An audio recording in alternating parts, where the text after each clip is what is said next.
Welcome everyone to episode number 15 in our ongoing free YouTube series, 2022 Barber Exam Questions and Answers. You can easily find us if you look on YouTube. You'll see this picture, and it will say 2022 Barber Exam Questions and Answers, State Board Resource Center. Okay? Today we're going to do something a little bit different. Instead of just doing questions and answers, we're going to go over glossary terms, vocabulary. I have been shocked in the past when I've taught classes how many students look at me and say, what is the glossary? Glossary is an alphabetical listing of terms you should know. There are about 2,000 terms in your book, which fortunately you will not need to know. There's about 20 that you absolutely need to know, and then I am always surprised at how few people know these 20 terms. We're going to go over these 20 terms today. Now, before we get started, I want to say something, okay? Almost every state uses an exam written by the NIC, the National Interstate Council of State Boards of Cosmetology. I'll try to say that quickly, okay? The National Interstate Council of State Boards of Cosmetology, NIC. Before you tell me that you're not cosmetologists, you're barbers, I understand this. They also write the test for barbers, nail technicians, and skincare specialist estheticians, okay? The NIC. The NIC has thousands of people working for them, and I'm going to guess a few of those thousand might actually be barbers. Oh wait, I think I have my phone ringing. That's probably the NIC calling to tell me they actually have a barber working on their staff. That's great, they have a barber, good for them, okay? The people who write the test, for the most part, are not barbers, they're not cosmetologists. The people who are paid to read through this textbook and pick out things they think are important. And anytime they see a thing written down 3, 4, 5 times in 5 different chapters, they think that's important. I've said this over and over and over again, and this is how we pick out our questions, okay? I'm going to hold up in a moment a list of vocabulary terms, okay? Number 1, alopecia. It's on page 258, 284, 299, and 808. 4 times. Alopecia is hair loss. It's a very fancy word meaning hair loss. Androgenic alopecia is male hair loss. As barbers, most of your clients may be males. According to the federal government, the Department of Health, by the age of 40, over half of all men have suffered substantial hair loss. People are going to ask you about this. You do need to know something about it. There are many products available. Finasteride is prescription only to stop hair falling out. Minoxidil, usually marketed as Rogaine, will stimulate new hair growth. It is better to stop it falling out before it happens than try to grow it back after it happens. People are going to ask these questions. You are a licensed barber. You're expected to know these things. Alopecia is hair loss. Number 2, ammonium thioglycolate. Page 183, 200, 587, 599, 607, and 808. That's a lot of times. It's perm solution. Ammonium thioglycolate, also abbreviated to ATG or thio, Thio, and sometimes called a cold wave. I had a young man, we'll call him Ruben, mostly because that was his name, who failed his test by 1 point because he did not understand that a cold wave was perm solution.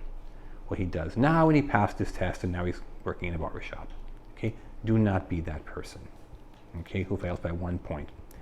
Number 3, osteotosis. This is an extremely popular barber exam question. Pages 238 and 809.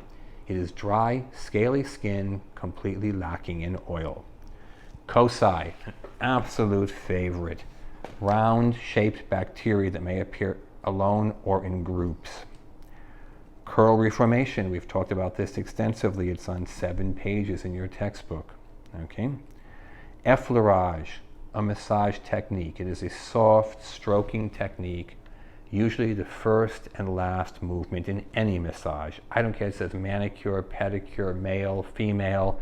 Effleurage is a fancy French word meaning a soft stroking movement, usually the first and last movement in any massage.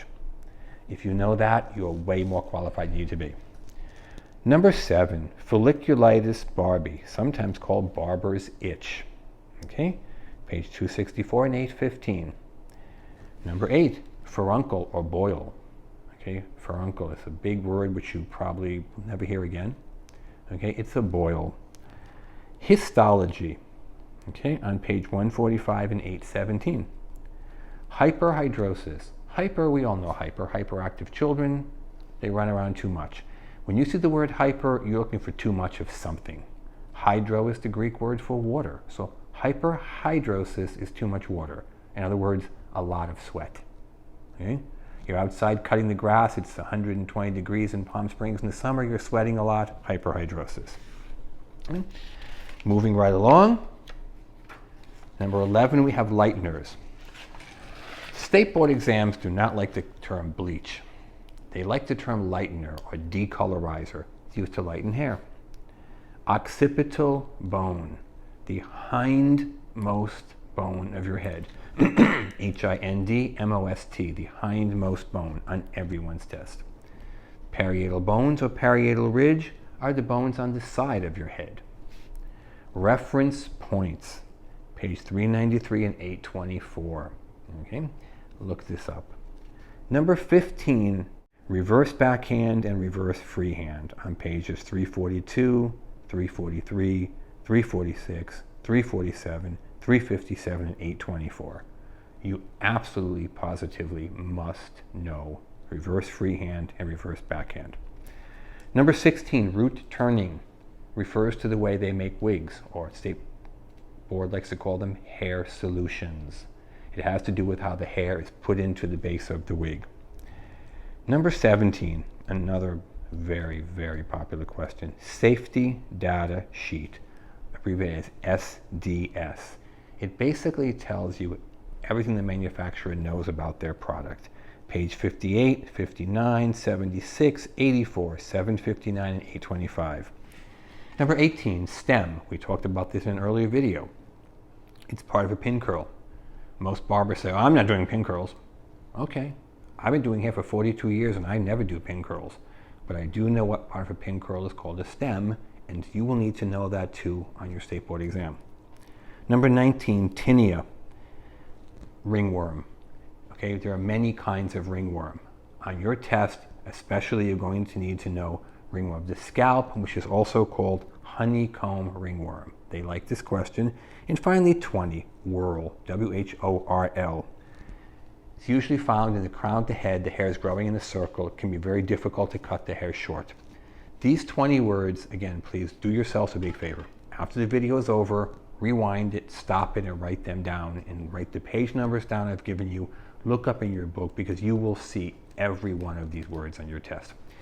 That pretty much wraps it up. And there's this series. This is video number 15. If you like our channel, please subscribe. Watch the videos over and over and over as many times as you want. Give us a call if you have any question. Drop us a line. We get emails almost every day from people asking different questions. We try to answer as quickly as we can. Sometimes it's that day, sometimes it's the next day. Give us a call, 760-534-4434. If you see us on Instagram or on Facebook, you want to order, give us a call. We'll give you a 10% discount and free shipping if you mention where you saw us. And hope you have a blessed day. Thank you so much for joining us.